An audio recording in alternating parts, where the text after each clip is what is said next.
ETV Bharat.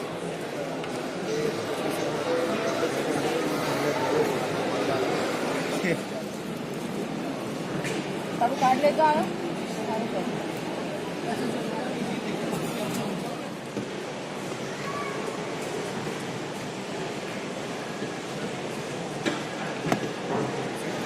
पिछले 2 साल से मुखपेड़ में कुछ नया नया करके लेकर आते हैं और लोगों को पठन की तरफ जो जोड़ने का मोदी जी का प्रयास है। उन्होंने जो रजू किया था बांचे गुजरात, इस दायरे में हमने इस बार मोदी जी के ऊपर भी रिकॉर्ड किया है।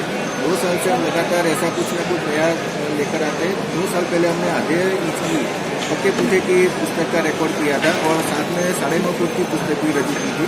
पिछले साल हमने 4 फुट की घड़ियाल बनाई थी और घड़ियाल में 12 जो पंजे होते हैं उसमें 12 पुस्तक रजू किया था।